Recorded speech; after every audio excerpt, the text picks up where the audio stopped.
Estúdio com banners de mosaicos geométricos coloridos. Ao centro há 3 poltronas brancas. A apresentadora em pé e os convidados Em sentados. Ao 2023, fundo, um telão comemoramos com a logo Ponto de 35 anos Vista. da Constituição de 1988. A nossa Constituição Cidadã foi promulgada depois de muita mobilização social.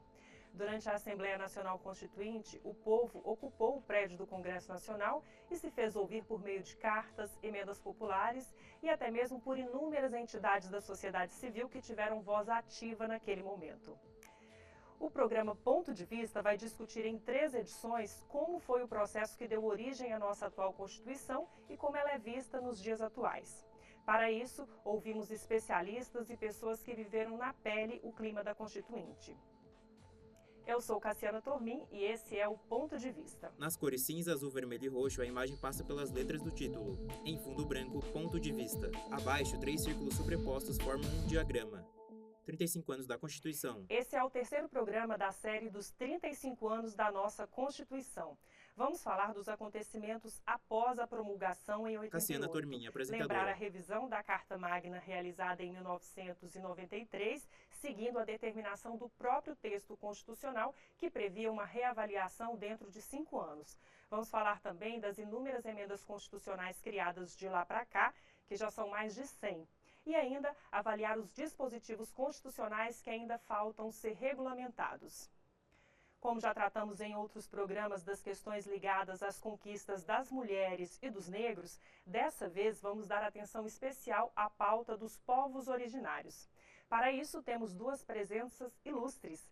Doutor honoris causa pela Universidade Federal de Minas Gerais e pela Universidade Federal de Juiz de Fora, Ailton Krenak, que é ativista do movimento socioambiental e defensor dos direitos dos povos indígenas, além de filósofo, escritor e poeta. E também do doutor em Direito, Estado e Constituição, José Geraldo de Souza Júnior, ex-reitor da Universidade de Brasília. Sejam bem-vindos, muito obrigada pela presença. Cassiana se senta. Eu vou começar fazendo uma pergunta para os dois, uma só pergunta, que seria a avaliação dos senhores, né, do processo da Assembleia Nacional Constituinte, todo esse processo, como a gente falou, né, da mobilização social, da participação das pessoas, dos movimentos, das entidades e do resultado desse processo que foi a nossa Constituição. Vou começar pelo senhor, professor José Geraldo. Muito bem. Cumprimentar a Cassiana, em nome do programa Ponto de Vista, a direção da TV, né? E a grande alegria de dividir o painel com Ailton Krenak, também doutor honoris causa pela UNB. Puxando aqui. Não cabia falar tudo, né, professor? Mas eu diria assim, como você lembrou, que estamos marcando 35 anos da Constituição Cidadã, né? José Geraldo de Souza Júnior, doutor em Direito. Registramos que a primeira Constituição, a de 1824, também teve um apelido, e era a Constituição da Mandioca. Porque marcava o caráter ainda patrimonialista, patriarcal, racista, classista daquele modelo, né, da conjuntura da independência. E era, sobretudo, censitária. A cidadania era medida pela renda. Renda não do trabalho, porque 1824 ainda antecede a abolição da escravatura, não é isso? Logo, renda da propriedade, dos homens de bem, né? Que não são aqueles que têm dignidade, são aqueles que têm bens, não é isso? E, por conseguinte, o mundo do trabalho só entrava na Constituição como coisa, como os escravos entravam na Constituição, os indígenas como silvícolas, né? Não como cidadania plena, né? Então, perceba o tremendo salto que existe entre nós na linha de todas as lutas sociais por emancipação, por reconhecimento da dignidade do humano, pela construção da condição de gente e de pessoa, que é o processo político que marca a história das nossas constituições. No impulso que não terminou em 88. Então ele foi um escoador em 88 dessas mobilizações históricas, tensas, marcadas por conflitos, mas também por muitos projetos. E é o que nos prorroga para um futuro em que o acumulado utópico das nossas experiências permita a gente se pensar como uma humanidade emancipada, né? Que não seja recortada por esses fatores que ainda são herança do colonialismo. O racismo, o sexismo, o patrimonialismo. Né? Então eu diria assim que, do ponto de vista desse marcador que você traz, né, a grande questão nossa, em qualquer tempo, mas agora, não é tanto o texto que foi produzido em cada etapa, 24, 37, 46, 34, né? Mas são as disputas por posições constitucionais que temos que travar. Nunca termina essa luta, né?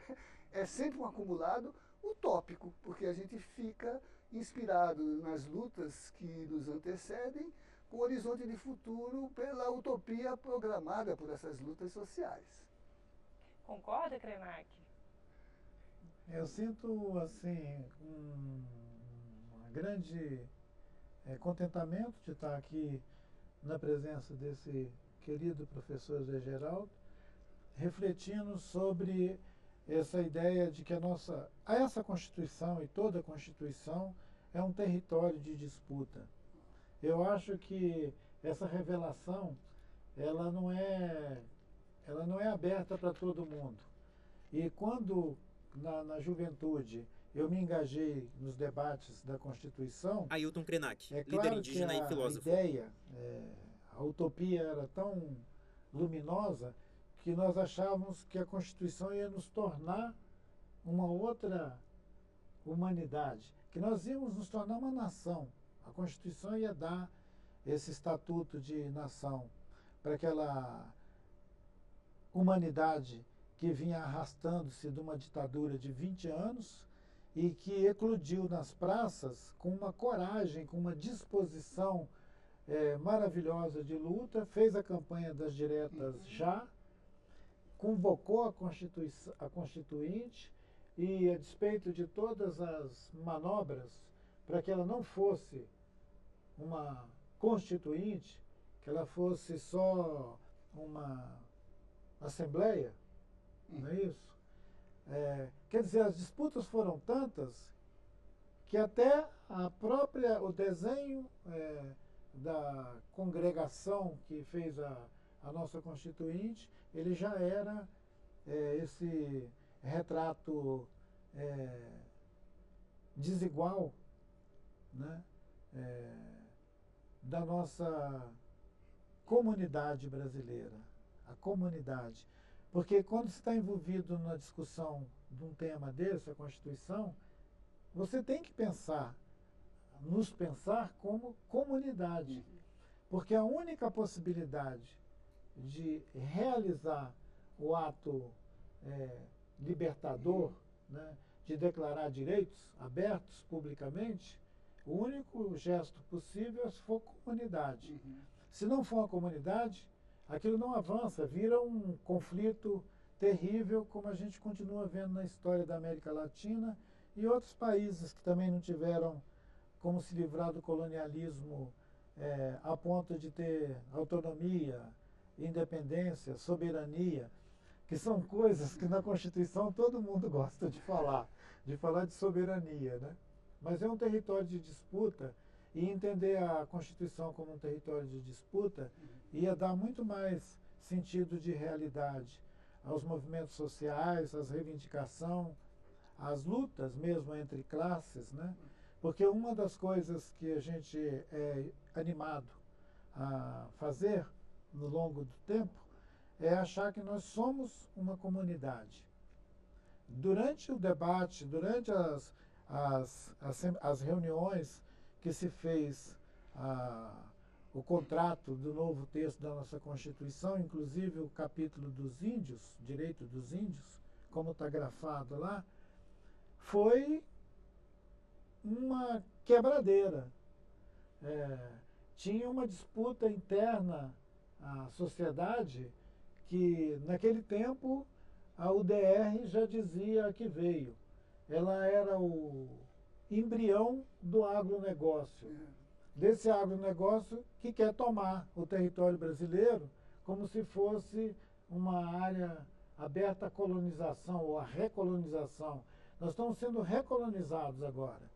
Então, a nossa Constituição tratou desses temas todos, mas talvez não só um rapaz ingênuo tenha pensado que a Constituição tinha o condão de nos transformar em outra coisa do que nós somos, mas muitos dos senhores assim já avançados de idade também, o nosso querido doutor Ulisses Guimarães, ele que nomeou essa Constituição de Constituição Cidadã.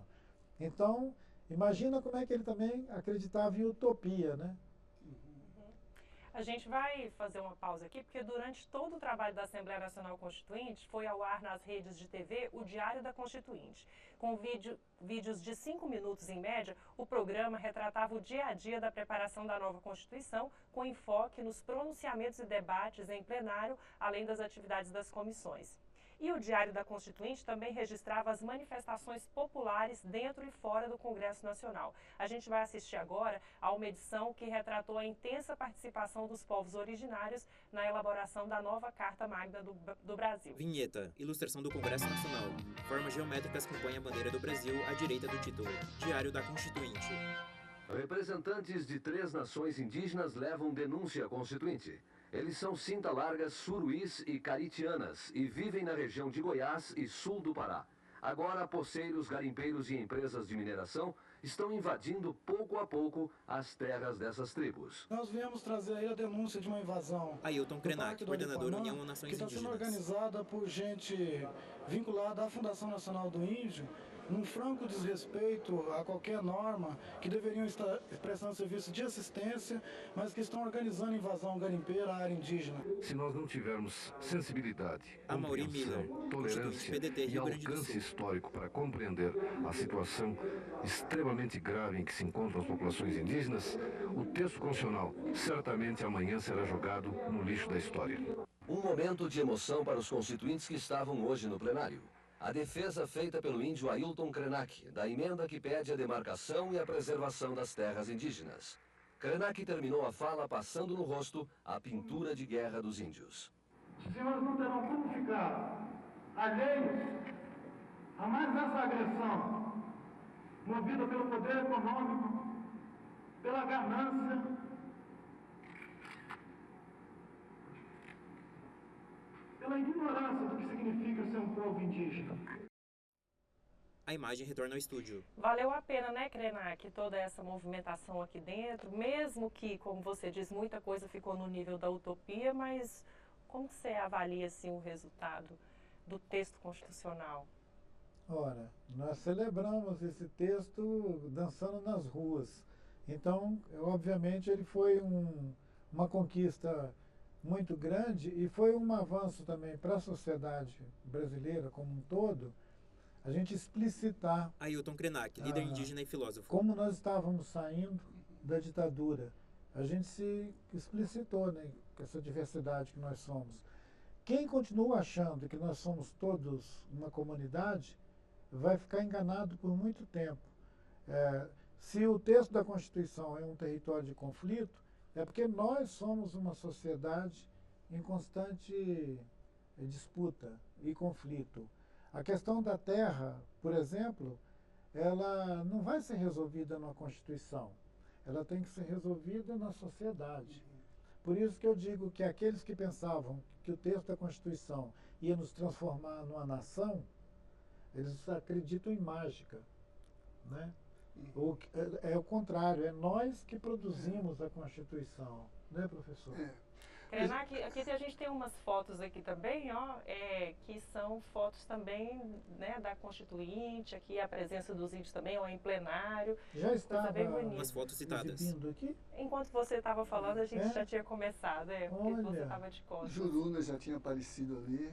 Isso. O senhor concorda, professor? Sim, e veja, Krenak mencionou que na altura em que ele se mobilizava, né, como jovem liderança, ele já tinha um projeto que traduzia essa condição de comunidade a que ele se refere. José Geraldo de Ele Souza fala em Júnior, nação, doutor em ele Direito. fundou com os companheiros dele a UNIA, a União das Nações Indígenas, Foi com essa identidade comunitária que ele se apresentou. Ele não se apresentou como esse personagem, né, que ficou icônico, mas a expressão dessa comunidade que trazia um projeto de sociedade, né, que trazia uma concepção de política, de modo de produzir a sua existência, né?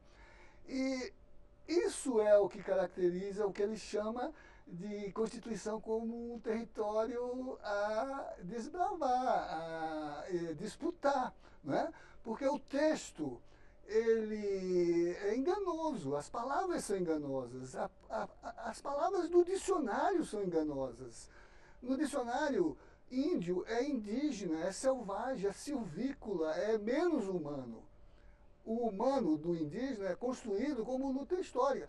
Essa semana, Krenak, o Papa Francisco reinstalou o Instituto Bartolomé de las Casas. 500 anos depois de Bartolomé de las Casas ter defendido no seminário de Valladolid a condição humana do índio, num debate que marcou os fatos da conquista. Em 88, o que entrou nesse processo foi a expectativa colonial ainda de manter a letra da lei, o texto, como uma representação ambígua. Fazemos uma nova Constituição. Mas o social vinha da luta contra a ditadura. Então ele entrou nessa luta querendo verdade, querendo memória, querendo anistia, querendo uma Assembleia Constituinte. E aí ele tomou a Constituição dos liberais que queriam fazer dela o seu documento de manutenção e ocupou o espaço da Constituinte, a ponto de ser rejeitado o projeto dos notáveis, de ser desconsiderada a tradição de criar uma comissão especial de deputados que iam produzir um anteprojeto, né? E de tomar pelo regimento da Constituinte o direito da sociedade civil organizada a se manifestar no debate e propor temas. Por isso que ela ganhou essa dimensão. O doutor Ulisses não inventou o termo. Ele traduziu o que foi a expressão desse processo, né? Que eu acho que é algo que a gente deve ter em mente, porque esse território não foi totalmente desbravado, né? E o texto da Constituição não foi totalmente realizado. Os camponeses têm dito, por exemplo, que ocupar é fazer cumprir a Constituição, transformar as palavras dela em direitos reais, porque o seu projeto de uma sociedade em que haja alimentação adequada, nutrição adequada, produção para suprir as necessidades nacionais, é um projeto de emancipação. E como diz o Krenak, ninguém se emancipa sozinho. A emancipação é sempre em conjunto, e sempre em comunidade, e sempre em coletividade. Isso. Para você que está aí nos acompanhando, se você quiser saber mais sobre os 35 anos da Constituição de 1988, a nossa Constituição Cidadã, basta apontar o seu celular para o QR Code que aparece aí na sua tela. No canto inferior direito há um Krenak, QR Code. você comentou que nem tudo que a sociedade meio que precisa evoluir junto com a Constituição, né? Que não basta garantir ali no texto constitucional. Mas eu queria que você comentasse algumas questões relacionadas aos povos indígenas que o texto constitucional deixou para ser regulamentado depois, como a questão da mineração, a própria questão da demarcação também, né? Que hoje a gente vê ainda esse debate. Você acha que o país precisa colocar isso na lei para garantir que as coisas se resolvam mesmo, afinal de contas, né? A gente vive num país legalista também. Ailton Krenak, líder indígena e filósofo. Se nós consideramos que foi em 93 que se abriu para verificar quais que eram as emendas, quais que eram os dispositivos que tinham prazo para ser regulamentado. O capítulo da Constituição ele é muito claro. Eu me lembro que o professor Dalmo Dallari me disse: não é necessário mais nada, além do artigo 231, 232, para que o Executivo reconheça todas as terras indígenas, todas, sem nenhuma discriminação entre aquelas que estão com grande extensão, com a terra Yanomami e o Jaraguá dos Guarani, seria um ato declaratório. O presidente da República, no exercício, claro, do seu mandato, declara a União, o Brasil, declara reconhecido todas as terras indígenas. E esse ato declaratório ele seria seguido depois de medidas práticas, que aí sim tinha que ser regulamentada, como fazer a homologação, como fazer a demarcação, como fazer a interdição dessas áreas, porque essas áreas também, assim como o texto da Constituição, estão em disputa o tempo inteiro. Não é como uma portaria que marca um território, um decreto que homologa um território, que você para o conflito. Você cria só um parâmetro para que os conflitos se desenrolem a partir dali com algumas condições. Eu estive visitando os parentes que estão em retomada de território no Ceará, e quando a gente estava na comunidade fazendo a reunião, eles disseram, quando a gente tiver a demarcação da nossa terra, a gente vai poder viver em paz. Eu disse para eles, é maravilhoso ouvir essa frase de vocês, mas quando vocês tiverem a demarcação da terra de vocês, vocês não vão poder dormir sossegado. Porque essas relações de conflito, elas têm que ser geridas o tempo inteiro, ou politicamente, ou através da força. Infelizmente, nos últimos anos, uma boa parte das pessoas envolvidas nessas questões tem feito o uso da violência para tomar os territórios indígenas, e a ideia de que a conquista europeia desses territórios da América usurpou um direito originário é também uma meia-verdade, porque esse direito não tem como extinguir ele. Mesmo que não tivesse mais nenhuma pessoa indígena viva aqui no continente, esse direito é um direito constitucionário, está escrito. Ele independe de quantos de nós exerce esse direito. Ele é um direito.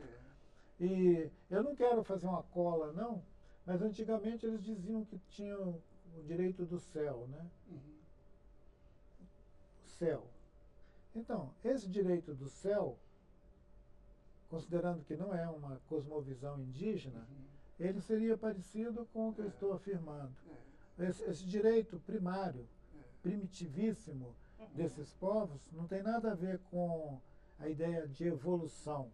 Nós sempre estivemos por aqui. E a negativa disso na formação do povo brasileiro, ela tem raízes profundas no patrimonialismo, na colonialidade. Quando um representante de um partido reage grosseiramente contra esse direito universal, ele só está mostrando que ele não tem vergonha de ser atrasado, que ele está de bem com uma ideia retrógrada de sociedade, que em lugar nenhum do mundo se sustenta.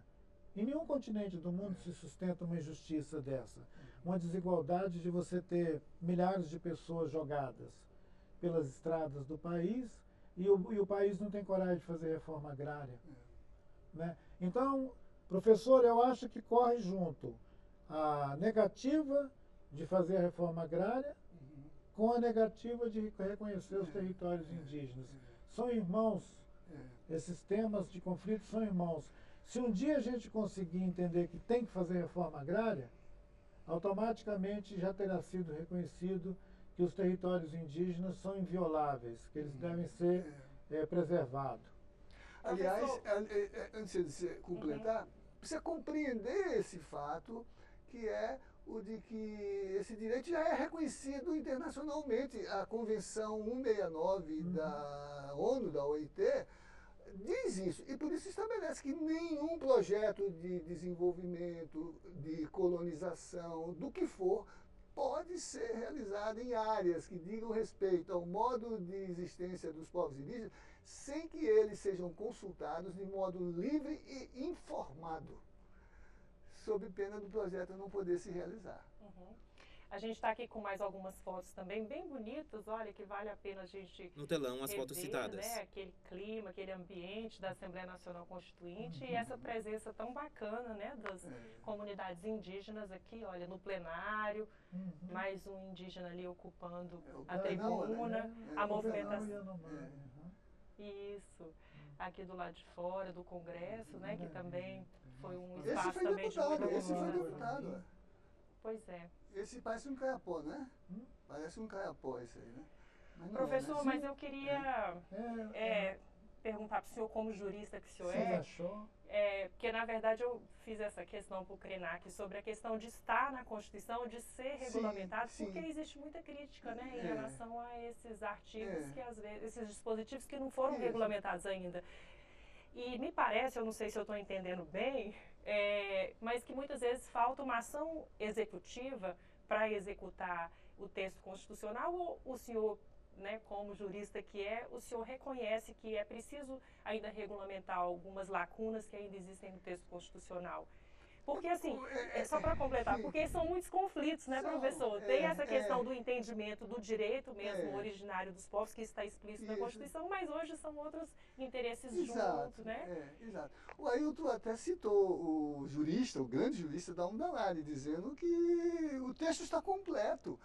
E o próprio texto da Constituição menciona que quando se trata de direitos, ela é autoaplicável, ela não precisa de regulamentação.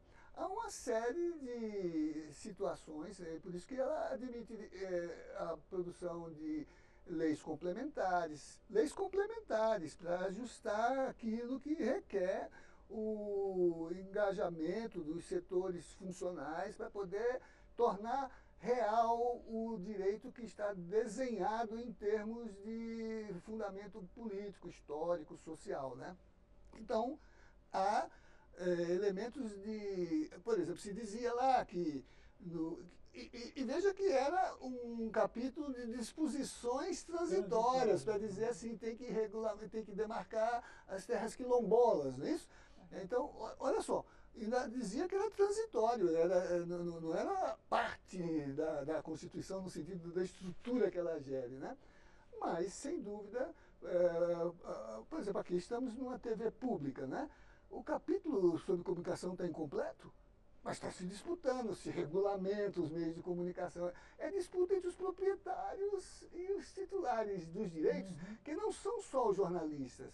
É a sociedade que tem direito a uma comunicação também republicana, regionalizada, que obedeça aos direitos humanos, que garanta a pluralidade de ideias, né, que represente os segmentos. Então, às vezes, isso que parece ser um limite é a riqueza. E uma regulamentação não poderia ser um pretexto para reduzir o conjunto de direitos que ali está. Agora, evidentemente que na luta política, num país que ainda está às voltas com as disputas de decolonialidade, não é isso? Por causa do racismo, por causa de todos esses fatores redutores. Tudo isso passa a ser pretexto para criar arenas de disputa, né? E parecer que são mandatos do passado para condicionar o presente e disputar o futuro, né? Então, tem coisas que precisam ser ajustadas aqui e ali, né? Mas veja que essas reformas, as que estão em curso, são reformas constitucionais. É para melhorar a Constituição? Não, é para desconstitucionalizar. É o neoliberalismo revestido de mobilização do setor rentista da produção, internacionalizador da produção, né? Para tentar dizer que trabalhador que se mobiliza por reforma agrária é criminoso, para dizer que indígena que luta por território é um anacronismo. O presidente da República que passou dizia isso, não é isso? Sim. Chegou a dizer até que se tivesse pirão de banana, ele comia o índio, não foi? Chegou a dizer isso. Ele não está dizendo que ele é antropófago, ele está dizendo que ele não reconhece como cidadania, como gente. Nem antropófago, nem antropofágico. Exatamente. Krenak, se você tivesse que subir de novo à tribuna aqui... No telão, foto de Krenak. Da Câmara dos Deputados, né, onde foi o palco da Assembleia Nacional Constituinte, que você teve essa oportunidade, falou em nome dos povos indígenas. O que você diria hoje? Que boa pergunta. Pintaria o rosto de novo? Não, eu não pintaria o rosto de novo. Teve um pessoal fazendo um filme, há uns 10 anos atrás, eles queriam que repetisse essa pintura no rosto. Eu falei, não pode. Ele falou, por quê? Porque eu falei que isso aqui é aquela manifestação era uma manifestação que tinha uma constelação de seres fazendo aquele ato. E eu não posso repetir isso. Não tem jeito, é uma mágica. Aí ele falou, então pinta o rosto. Eu falei, não vou pintar o rosto porque é uma palhaçada se eu for fazer isso depois do ato que teve valor. Porque ali todo mundo ficou tocado com aquele gesto. Hoje, se eu tivesse que falar, não era mais com o Congresso Constituinte, não seria com aqueles constituintes, seria com esses que estão aí. E eu diria para eles, eu tenho vergonha daquilo que se tornou a nossa democracia. Ailton Krenak, líder indígena e filósofo. Professor, eu queria perguntar para o senhor também sobre essa revisão constitucional de 93, que eu já mencionei aqui. Ainda bem que ela não está entrevistando o Jeová, porque ela ia perguntar, você criaria de novo diferente, né? Faria de novo? Sim. Não sobre Jeová, pode ser Tupã. Tupã, né? Porque eu prometi isso no início do programa, então eu tenho que fazer essa pergunta para o senhor. Sobre a emenda constitucional, a revisão constitucional que foi em 93, né, que a Constituição, quando foi promulgada em 88, já previu essa revisão 5 anos depois. Sim. Como é que o senhor avalia esse processo? Teve alguma incorporação de algo mais relevante no texto constitucional? Olha, não propriamente por conta dessa condição da revisão de 93. Nós tivemos vários esforços, revisão restrita, que eles chamavam até de constituinte restrita. Que José Geraldo de Souza Júnior, doutor em Direito. Prosperaram, né? Mas a minha grande consideração desse processo é que muito do que está sendo feito como forma de melhorar a Constituição é piorá-la. Por exemplo, desses de 16 para cá. Lá atrás tivemos a reforma do Judiciário, por exemplo, né? A emenda 45, que permitiu a reforma do Judiciário. Modernizou, funcionalizou, contratou mais gente, mas a Justiça foi modificada. A Justiça, que é célere, porque agora os processos são mais rápidos, que tem mais juízes, né?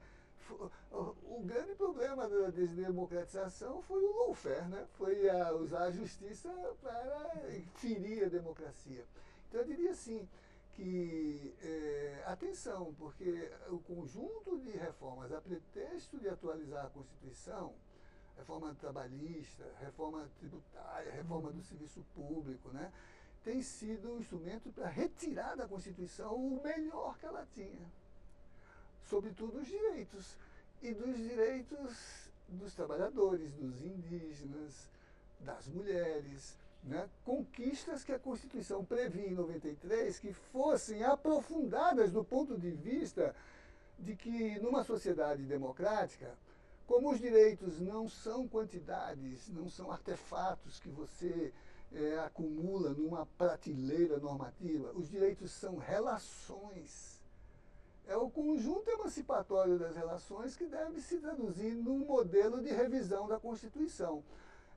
É o que ela diz no final, que ninguém nunca considerou. Quando depois daquele elenco de quase 50 enunciados, artigo 5º, né? O parágrafo diz que aquele elenco não exclui outros direitos que derivem do regime que a Constituição adota, que é o regime democrático. Logo, o regime democrático é um regime de criação permanente de direitos e os princípios que a Constituição adota, por exemplo, os direitos humanos. E a todo tempo nós estamos assistindo enunciados que vêm das cortes internacionais registrando o reconhecimento de novos direitos, como, por exemplo, os direitos às reparações da dignidade do humano ofendida pelos totalitarismos. Anistia, não, porque isso produz premiar o violador, né? Então, o direito ambiental. Exatamente. Né? Então você tem que trabalhar a questão ambiental para entender que a natureza não é mais matéria-prima. Natureza é vida. e, portanto, ela não pode ser morta do ponto de vista de um processo de exploração, né, que a destrua. Ela só pode sofrer intervenções que a modifiquem para que ela se fortaleça, né? É a diferença do projeto, por exemplo, dos povos originários e do ganancioso, né, que quer transformar a natureza em rendimentos da sua exploração, né? Então, eu diria assim, a promessa da Constituição, no impulso de que ela era da cidadania, é para que as modificações que ela sofresse fossem para aprofundar esses direitos, não para reduzi-los ou retirá-los, né? E dei 3 exemplos para você. O terceiro com a competência do Ailton. O dos direitos dos trabalhadores, os dos direitos democráticos, porque a democracia não é uma forma de governo, é uma forma de sociedade. E os direitos da natureza, né? Que são formas sem as quais nós não teremos futuro. Krenak, então, nessa questão das relações, como que você vê a evolução dessa compreensão passados esses 35 anos? Que assim, você fez muitas críticas, né? O professor também, assim, que a gente sabe que ainda tem que avançar em muito, por né, amor na à prática. Constituição, por amor à Constituição. Isso, tá? para fazer valer o texto, né, professor? Mas a gente vê também alguns avanços, por exemplo, hoje a gente tem aqui deputadas indígenas, né? Das últimas legislaturas, na legislatura passada foi a primeira mulher indígena eleita. Então, assim, você tem essa visão também de que houve evoluções, assim, também em alguns campos, nessa questão mesmo da presença de mais índios em espaços de poder nesse tempo? Nossa sociedade se aperfeiçoou muito. Nossa sociedade, nos últimos 30 anos... Ailton Krenak, líder indígena e filósofo. Muito. Esse aperfeiçoamento pode significar também que ela abandonou muitos dos seus valores essenciais para se modernizar. Às vezes a gente acha que modernizar é melhorar. Modernizar pode ser experimentar uma erosão da qualidade da vida em direção a uma espécie de customização da vida, onde todo mundo vai ter casas, vai ter um saneamento básico, vai ter toda essa igualdade aparente, enquanto que ficam sem nenhum poder de decisão sobre si mesmos, sequer o poder de decidir onde vão morar, né? Aí se caracteriza por essa esperteza que o capitalismo faz, que é de tornar o Estado, associado com empresas, o operador desses direitos. Quer dizer, quem vai operar os nossos direitos não são mais os movimentos da sociedade. Vão ser estruturas organizadas a partir de uma disposição neoliberal do Estado de se associar com empresas, que é o que fez com a saúde no nosso país. Se não tivesse o SUS, a gente estava frito, porque a saúde, a infraestrutura da saúde nos grandes centros urbanos é do setor privado. E o SUS nos salvou porque ele tem deliberação participativa e controle social e agiu contra o Estado, que o Estado queria desmantelar as políticas de assistência. Os indígenas tiveram que reivindicar diretamente no Supremo a declaração de que esse estado de coisas que o Estado estava promovendo era inconstitucional. E aí, por mediação do judiciário, criar a possibilidade para que a assistência aos povos indígenas... José Geraldo de Souza Júnior, doutor em Direito. Pudesse, ao menos, reconhecer que eles têm medicina, que eles têm modos de vida que são mais valiosos do que o utilitarismo do econômico mercantil. O livro dele, A Vida Não É Útil, mostra muito bem essa diferença, né? Mais uma deixa aí para os eleitores da academia. Obrigado. Essa fala do professor, ela desenha para nós todos o sentido de a Constituição é um território de disputa. Quando a gente fala que a Constituição é um território de disputa, a gente não está querendo Ailton Krenak, líder indígena e filósofo. a sua relevância, importância em tudo que a gente avançou nos últimos 35 anos. Nós avançamos como sociedade, no sentido geral. Nós nos atualizamos. Hoje, a sociedade brasileira ela é atualizada em relação ao que está acontecendo no resto do mundo. Mas isso não quer dizer que a gente melhorou.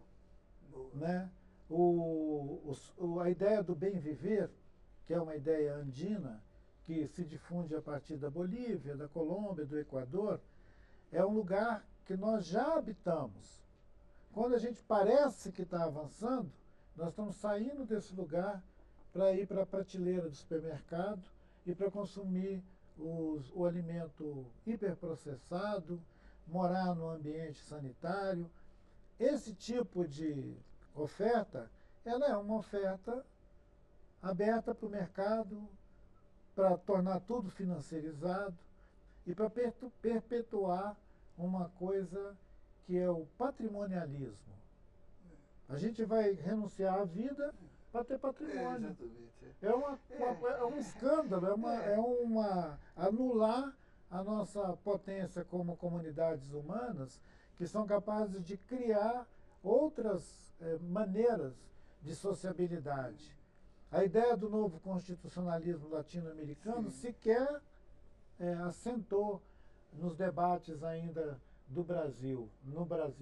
Mas eu espero que o novo constitucionalismo latino-americano possa influenciar os passos futuros, seguintes, que nós tivemos que dar com relação, por exemplo, a regulamentar a questão da mineração em terra indígena.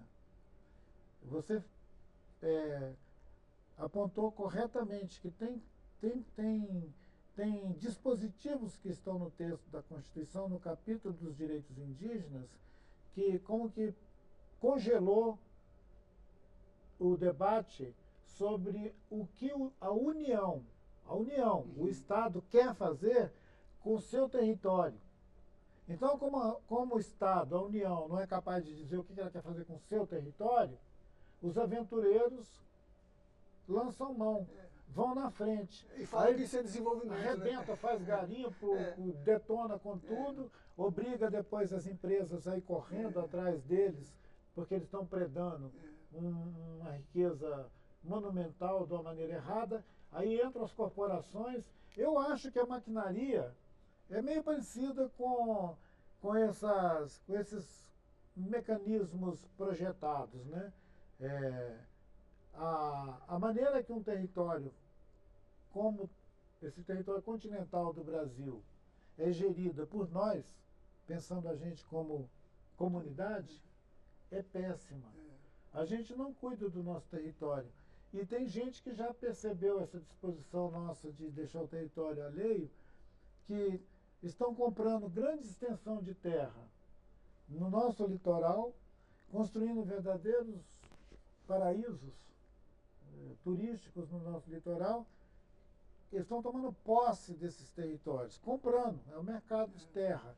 Estão comprando terra no Pará, estão comprando terra em Rondônia, na Amazônia, comprando grande extensão de terra para que experiências como um frigorífico inteirinho, numa grande área, onde o rebanho já está ali ao lado do frigorífico, seja processado para atender a encomenda de um único cliente. Quer dizer, o mercado de carne, que precisa de uma carne que o processo dela é inteiro acompanhado, inclusive na hora do abate e tudo, já é um mercado tão grande que daria para alguns dos milhares de cabeças de gado produzidos no Brasil atender só esse mercado. E nós estamos tendo o nosso território, eu não estou falando só das terras indígenas, não. Nós estamos tendo o nosso território esbulhado, a gente não está tomando conta do nosso território. E quem tem que fazer isso é a União. A União não é um dos órgãos, não é uma das entidades da República. Esse é o conserto delas todas. É o conserto.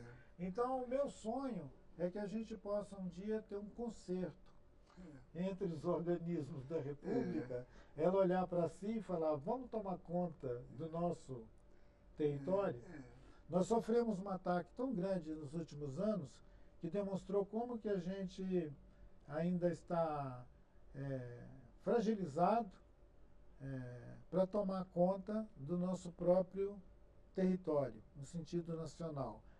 E não vou me referir aos eventos, todo mundo se lembra, mas a democracia, ela precisa de cuidados todo dia. Inclusive contra os próprios democratas, né? Sim, porque eles podem ficar excessivos. Aí aplicam a Constituição contra a Constituição, né? Tiram o presidente da República, né? Derruba. Só mais uma vez lembrando para você que está nos acompanhando, se você quiser saber mais sobre os 35 anos da Constituição de 1988, a nossa Constituição Cidadã, é só você apontar o seu celular para o QR Code que aparece aí na sua tela. No canto inferior E direito a gente, há um QR infelizmente, Code. vai chegando ao fim, né? Passa rapidinho quando a conversa é boa, né? Mas eu queria deixar uns minutos finais para os senhores fazerem as considerações finais, né? E aí, professor, um pouquinho assim sobre o futuro da nossa lei maior, como que o senhor vê, né, a nossa sociedade hoje? O senhor acha que ela ainda encontra respaldo na Constituição e vice-versa? E aí o senhor acrescenta o que mais o que o senhor quiser falar, que não tem falado. Eu acho que aqui... José Geraldo de Souza Júnior, doutor em Direito. Você foi muito importante pelo modo como você conduziu as questões que você propôs, né?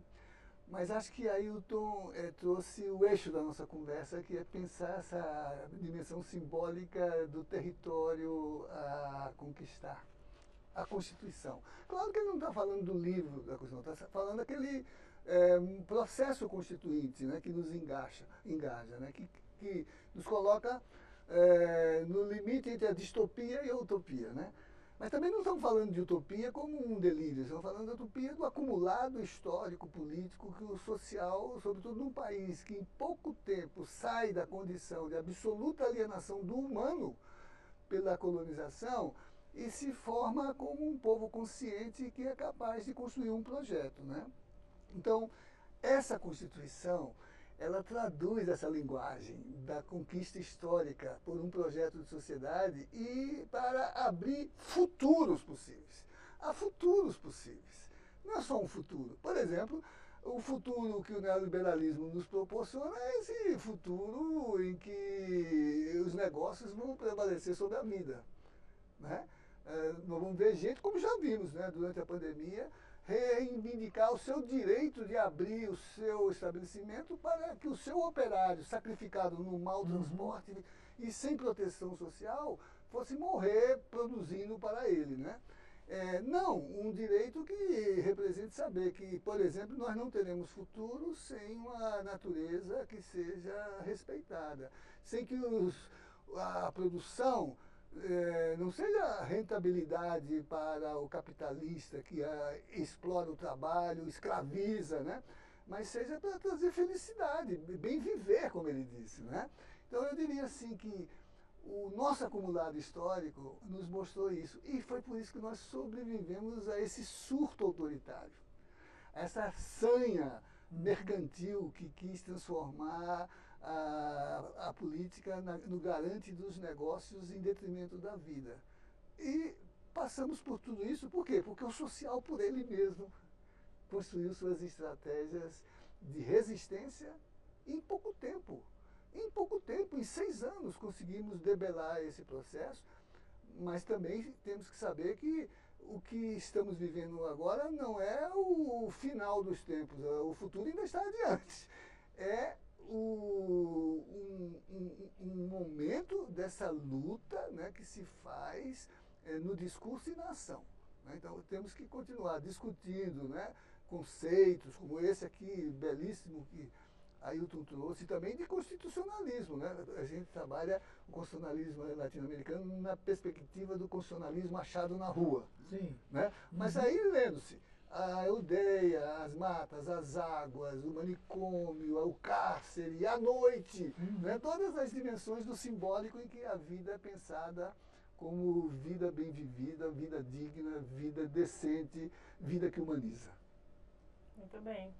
Você, Krenak, suas conclusões, se é que dá para concluir, né, diante de um debate tão aberto como esse. Eu fiquei acompanhando essa visão sobre as possibilidades plurais de Mas isso eu tirei dos seus livros. mundo, organização da vida, e eu fiquei pensando, tem uma palavra na língua dos Kaxinawá, os Runiquim, tem uma expressão que é chucu-chucuê. Ailton Krenak, líder indígena e filósofo. Uma vez, um mestre desse povo, ele me disse, a vida sempre. Aí eu falei com ele, o que mesmo quer dizer isso, a vida sempre? Ele pegou e falou assim, a vida nunca acaba. Eu achei isso tão maravilhoso, porque quem consegue fazer um enunciado desse, a vida sempre, a vida nunca acaba,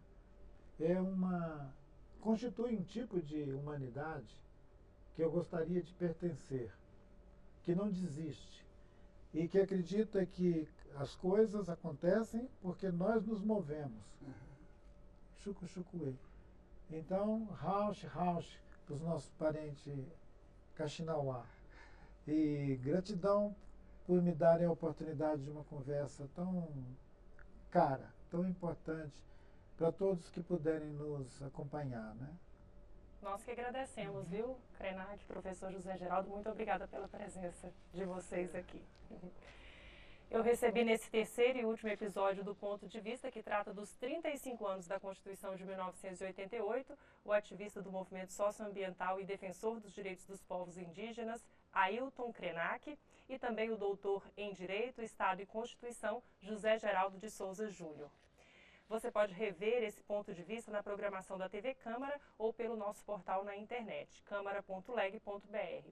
Procure também o canal da Câmara dos Deputados no YouTube. Se inscreva, curta e compartilhe esse ponto de vista. Agradeço a sua audiência e até a próxima. A imagem expande. Os créditos sobem na tela.